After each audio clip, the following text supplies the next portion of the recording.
결혼 10주년 기념일 아침, 식탁에 마주 앉은 아내가 남편에게 말합니다.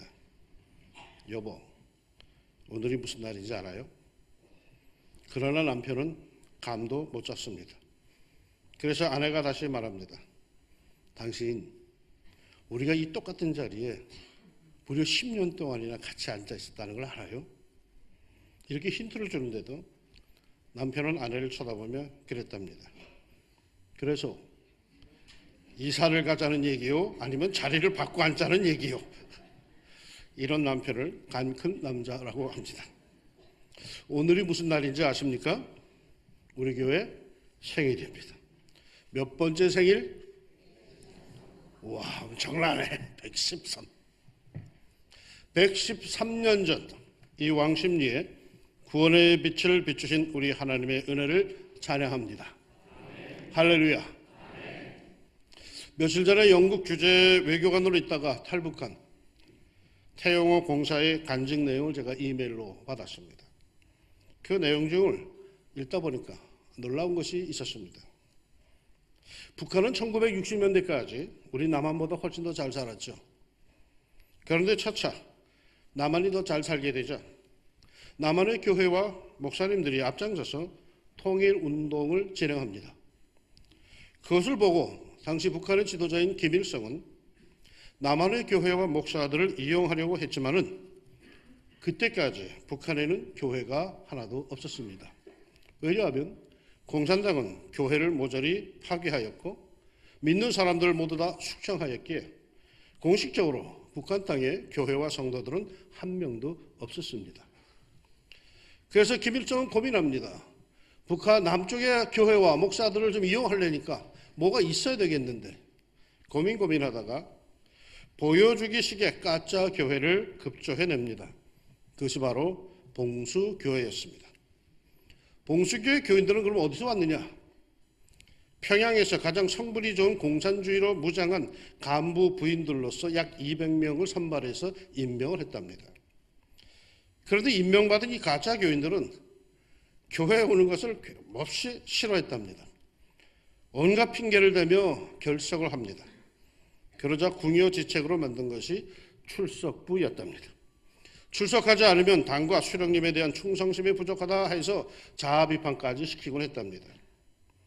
그런데 그렇게 2년의 세월이 흘러가는데 놀라운 사실은 어느 날부터인가 교회에서 출석부가 사라졌습니다. 그렇게 교회 나오기 싫어하던 성분 좋은 간부 부인들이 예배 한 2시간 전부터 미리 교회에 나와서 찬송을 부르고 성경을 읽기 시작합니다. 예배 시간에는 그들의 얼굴이 행복으로 가득 차는 것을 보게 됩니다. 그걸 보고 당시 이것을 관리하던 이태용호 씨는 더럽 겁이 났답니다. 이거 이러다가 진짜로 예수 믿는 거 아닌가 싶어서 말이죠. 그래서 그 중에 몇 사람을 붙잡아서 강도 높은 조사를 했대죠. 당신 예수 믿지? 바른 대로 말하라고. 그러면 모두들 우리는 예수 믿지 않습니다. 오직 당과 수령님을 위해서 열심히 사명을 감당하고 있는 것뿐입니다. 라고 대답을 했습니다. 그런데 시간이 가면서 더 큰 문제가 생기기 시작했답니다. 주일날 11시가 되면 교회 주변을 맴도는 사람들이 생기기 시작했답니다. 봉수교회는 시내에서 떨어진 외진 언덕 위에 있었답니다. 처음에는 한 10명 정도가 교회 주변을 서성거리면서 교회를 바라보고 있었습니다. 어떤 사람은 조용히 걷고 어떤 사람은 앉아서 멍하니 교회당을 바라보고 있고 어떤 사람은 조는지 눈을 감고 있었습니다. 주일 11시가 되면 사람들이 100명, 300명으로 그 주변에 늘어났습니다. 그러다가 12시가 지나면 희한하게도 한 사람도 없이 다 사라집니다. 태영호 씨는 그 중에 한 사람을 붙잡아 조사를 했답니다. 당신은 예수를 믿는가? 그러자 그 여성이 이렇게 자백을 하더랍니다. 나는 예수를 믿습니다. 나는 이제 죽어도 여한이 없습니다. 비록 내가 교회에 들어가서 예배를 드리지 못하더라도 찬송을 부르지 못하고 설교를 듣지 못하더라도 나는 교회를 바라보는 것만으로도 너무 행복합니다. 저를 죽여주십시오. 저는 이제 여한이 없습니다. 저는 평양에 교회가 세워지기를 40년 동안 기도해 왔습니다. 드디어 하나님이 제 기도를 들어주셨습니다. 이제는 죽어도 한이 없습니다. 이렇게 울면서 대답한 여인은 성분이 좋은 간부 부인이었답니다. 태영호 씨는 너무나 큰 충격을 받았고 그 후에 영국을 거쳐 우리나라로 들어와서 마침내 예수님을 영접하고 하나님을 신실하게 잘 섬기고 있답니다. 이거 가짜 교회였습니다. 보여주기식의 교회였습니다. 그런데 그것을 통해 하나님의 역사가 그 얼어붙은 땅에서 일어납니다. 공식적으로 그리스도인이 한 명도 없다라고 선포한 그 땅에 지하에 들어갔던 그 숨어있던 그리스도인들이 평양에 교회가 회복되길 그토록 오랜 세월을 기도했던 그들의 기도가 응답의 역사로 나타났던 것입니다. 교회는 대체 어떤 곳이기에 이런 역사들이 일어나는 걸까요? 교회, 누가 세웠습니까? 성경에 교회라는 단어가 처음으로 등장하는 부분이 마태복음 16장입니다. 그 16장 18절에 예수님께서 베드로의 신앙 고백이 있을 후에 이렇게 말씀하십니다. 또 내가 네게 이르노니 너는 베드로라. 내가 이 반석 위에 내 교회를 세우리니 음부의 권세가 이기지 못하리라. 그러니까 교회의 창립자는 예수 그리스도이고 그 터는 베드로의 신앙 고백, 주는 그리스도시요 살아계신 하나님의 아들이십니다 라고 하는 믿음입니다. 이 믿음, 이 신앙 고백 위에 예수님께서 교회를 세우셨습니다. 그러면 교회란 말은 무슨 뜻일까요? 이 가까이 있는 천리교도, 남미호랭객교도 보니까는 뭐 해성교회라고, 그들도 교회라고 하는데 그들이 쓰는 교회와 우리가 쓰는 교회가 다르죠. 우리가 쓰는 교회라는 단어는 히브리어 성경에 보니까 과할이라는 단어가 나옵니다. 그거는 시민들의 정기적인 집회를 뜻하는 단어이고 헬라어로 제일 많이 쓰이는 단어가 에클레시아라고 하는 단어인데 불러내었다라는 뜻이 있습니다. 그러니까 어원적으로 교회는 세상으로부터 불러낸 하나님의 나라 시민들, 그리스도인의 정기적인 모임이란 뜻입니다. 단순히 회집이 아니라 세상으로부터 불러낸 하나님의 사람들의 정기적인 모임, 그것이 바로 에클레시아, 꼬할이라고 하는 교회의 뜻입니다. 우리 교회, 세상의 모임이 아닙니다. 세상으로부터 불러낸 성도들의 모임입니다. 세상의 관습과 버릇과 습관과 계급이 그대로 들어오는 이른바 세상의 서클이 아닙니다. 이곳은 하나님 나라의 시민들의 거룩한 모임입니다. 그러므로 이 교회에 나와서 예배하며 사귐을 갖는 우리는 거룩한 하나님 나라의 시민다운 말을 하며 시민다운 행동을 하며 시민다운 사랑을 해야 합니다.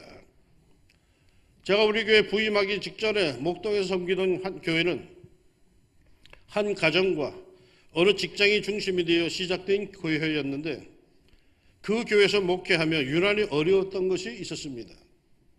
그것은 교인들이 교회 내에서 서리 집사인 그 이사장을 부를 때 집사님이라고 부르지 못하고 이사장님, 그 부인을 사모님이라고 부르는 것이었습니다. 모두가 다 집사요, 모두가 다 장로요, 권사 이렇게 부르는데 유독 한 사람들에게만은 이사장님, 사모님 이렇게 부릅니다. 이건 교회의 모습이 아닙니다. 이건 또 다른 직장일 뿐입니다. 그 회사 직원이 아닌 사람들은 소외감을 느낄 수밖에 없고 하나님의 집에서조차 차별된 공동체에서는 결코 성령의 하나가 되는 역사가 없습니다. 우리는 그저 순수한 신앙인으로 서로를 만나고 아무리 역사가 오래되었어도 교회의 전통 운운할 것이 아니라 교회를 세우신 주님의 뜻을 세우기 위해서 우리가 부름을 받았다는 사실을 잊지 말고 주님 나라 세움을 위해서 힘써야 합니다. 세상에다 교회를 세우는 것이 우리의 본분이지 교회에다 세상을 만드는 것이 우리의 할 일이 결코 아닙니다. 조금 더 교회에 대한 생각을 좁혀봅시다. 오늘 본문은 교회를 아주 명료하게 이렇게 설명합니다. 교회는 그의 몸이니 만물 안에서 만물을 충만케 하시는 이의 충만함이니라. 이 말씀에서 만물, 충만이라는 단어가 반복되어 무슨 말인지 선뜻 감이 잡히지를 않습니다. 보다 쉽게 이해하기 위해서 수식어를 빼어버리고 앞에 단어와 맨 뒤에 단어, 즉 주어와 동사만 보면은 교회는 충만함이니라가 됩니다. 무엇이 충만한가를 알기 위해서 바로 앞에 수식어, 앞에 단어를 붙여보면은 교회는 만물을 충만케 하시는 이의 충만함이니라가 됩니다. 그러니까 교회는 만물을 충만케 하시는 이, 곧 그리스도가 충만한 곳입니다. 교회는 충만한 곳입니다. 말씀, 은혜, 사랑, 능력, 권세, 섬김, 축복 모두 충만한 곳입니다. 온 세상 만민이 다 와서 만족하리 만치 얻어도 남음이 있는 충만한 곳입니다. 예수님께서 그렇게 충만케 하십니다. 나의 하나님이 그리스도 예수 안에서 영광 가운데 너희 모든 쓸 것을 채우시리라. 어떻게? 풍성한 대로 말이야. 전에 어떤 분을 만났는데 이분에게서 삶의 의욕이라는 것을 찾아볼 수가 없어요. 무엇 하나 생명력이 있는 것이 없어요. 눈에도 생기가 없어요. 이런 눈을 어릴 때 내 기억에 우리 어른들은 그러시다고 동태 눈깔이라고. 생명력이 없다는 거야. 눈을 뜨고 있는데 생명력이 없어. 얼굴에 핏기도 없고 축 처진 어깨, 흐느적거리는 팔과 다리, 목표 없는 걸음걸이. 교회도 슬프게도 이런 교회가 있어요.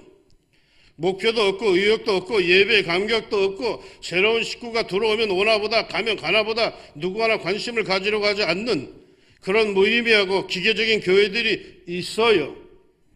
이거 진정한 교회 모습이 아니죠. 오늘 성경은 교회는 만물을 충만케 하시는 이의 충만함이라고 합니다. 만물을 충만케 한다는 것은 얼마나 강한 생명력, 생동력, 창조력을 보여주는 단어입니까? 이렇게 모든 것을 충만케 생동감 있게 하는 분이 교회에 충만하다고 하는데 이와 정반대의 굳어버린 모습, 나약한 모습을, 패배주의적인 모습을 교회가 하고 있다면 이건 병든 교회입니다. 교회에는 감격, 무언가 넘치는 생동력, 끊임없이 흘러넘치는 정말 살아있다고 느껴지는 생명력, 삶의 윤기가 흘러야 합니다. 왜? 만물을 충만케 하시는 분이 떡하니 계시기 때문입니다.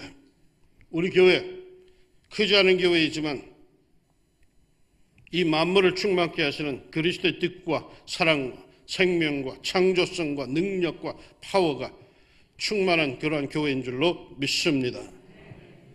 종종 강사로 오시는 목사님들이 그렇게 말을 합니다. 왕십리 중앙교회는 뭔가 느껴지는 충만한 교회 같다고. 결코 이 말은 내 몸을 쳐다보면서 하는 말은 아니었습니다. 그 어떤 애가 찾아와도 원하는 것을 충만히 얻는 충만한 교회인 줄로 믿습니다. 자, 그러면 교회는 그의 몸이니라는 말은 무슨 뜻일까요? 한 세 가지 정도의 의미가 거기에 있습니다. 고린도전서 12장에 나타난 대로 교회는 그리스도의 몸으로 통일성을 가진다는 뜻이 있습니다. 너희는 그리스도의 몸이요 지체의 각 부분이라. 고린도전서 12장 27절이 증언합니다. 현재 왕십리 중앙교회를 이루고 있는 우리 모두는 서로 그리스도의 지체입니다. 잘나고 못나고 할 것 없이 주님께서 모두 필요해서 붙여놓으신 지체입니다. 저 사람은 왜 교회를 나오는 거야? 난 이유를 모릅니다. 왜? 주님이 붙여놨으니까.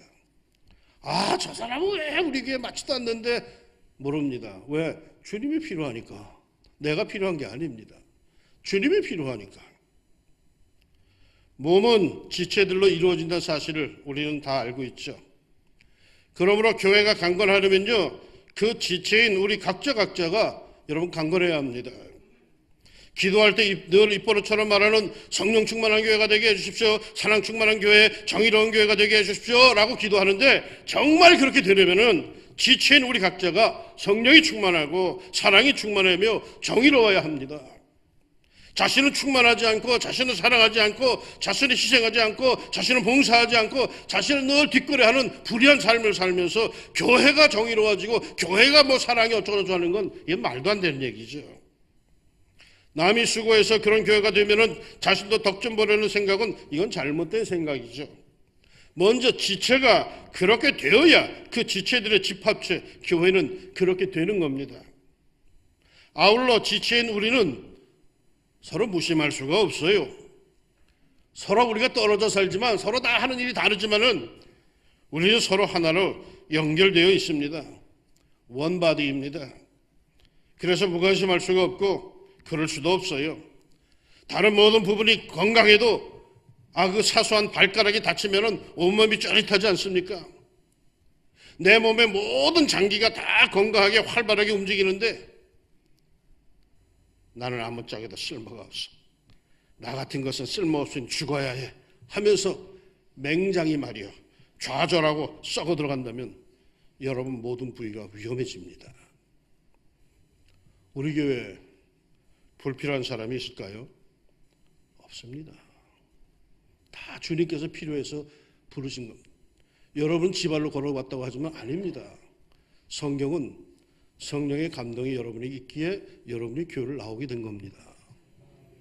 교회 오는 게 뭐가 어렵습니까? 지발로 온 것만이지. 그런데 막상 오려면 못 옵니다. 하나님의 영을 부름받지 못한 사람은 여기 들어오는 게 왠지 무섭습니다. 못 옵니다. 그런데 적어도 내가 하나님의 전에 들어와 앉아 있다는 건 뭐냐? 하나님이 여러분을 부르신 겁니다. 하나님의 영의 감동이 있다는 거죠. 우린 다 필요하기 때문에 하나님의 부름을 받은 사람들입니다.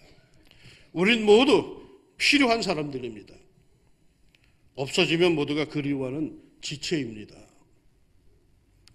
혹가다 그런 생각하는 분들이 있더라고요.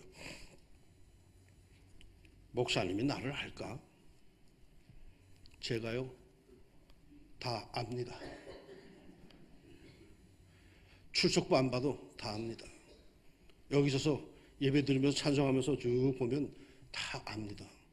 일일이 확인 못합니다. 그런데 마음길이 있더라고 오더라고. 제가 우리 부목사님보다 더 정확히 여러분들이 출석을 잘 압니다. 일일이 챙겨보지 않습니다.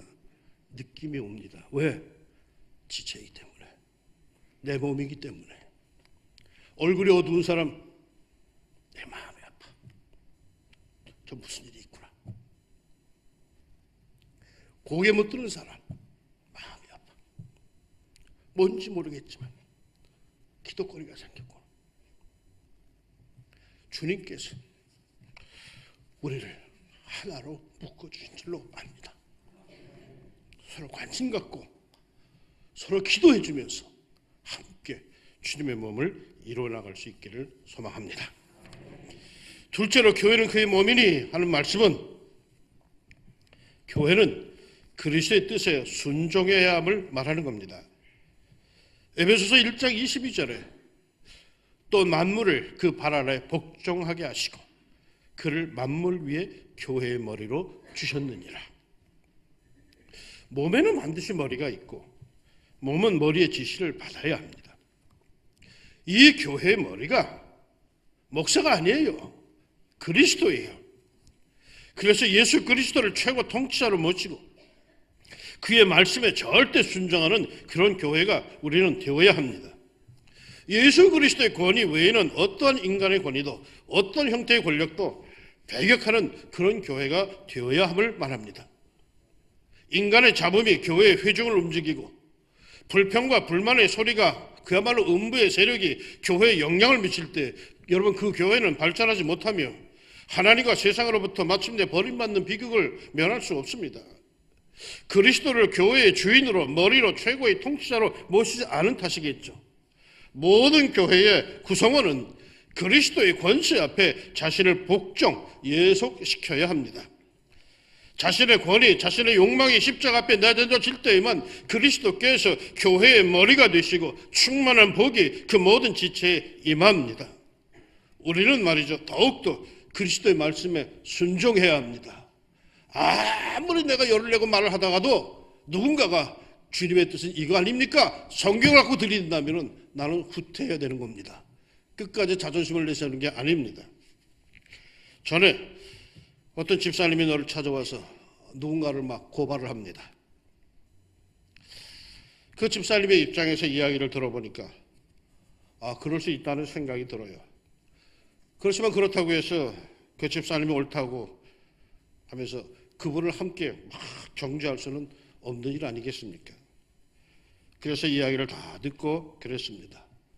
맞아요. 집사님 말씀이 맞아요.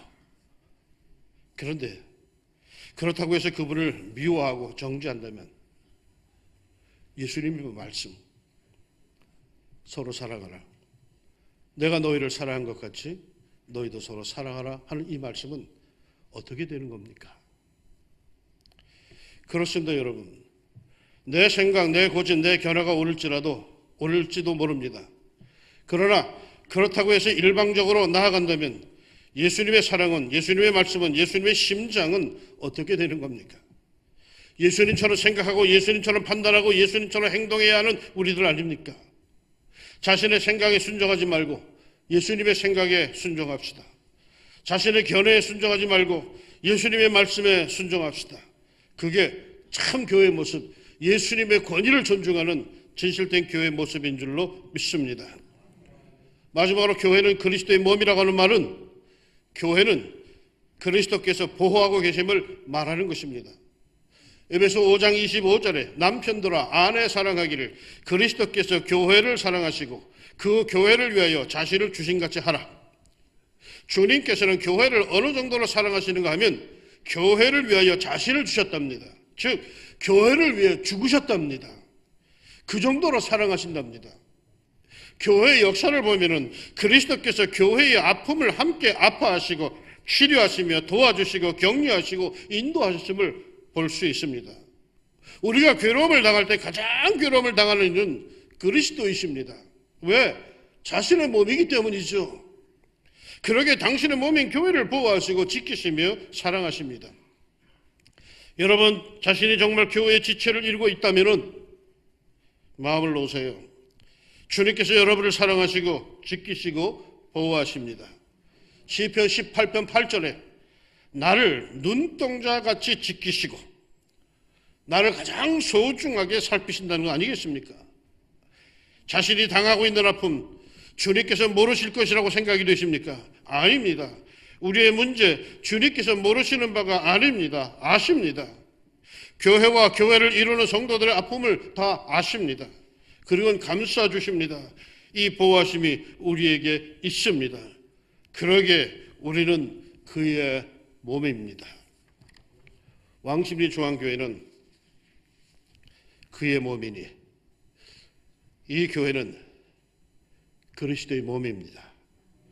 그러기에 크지 않은 교회이지만 이 안에 그리스도의 생명력이 있고 그 생명으로 우리는 살아가며 우리가 충실하고 강건함으로 교회는 더욱 충실해지고 강건해집니다.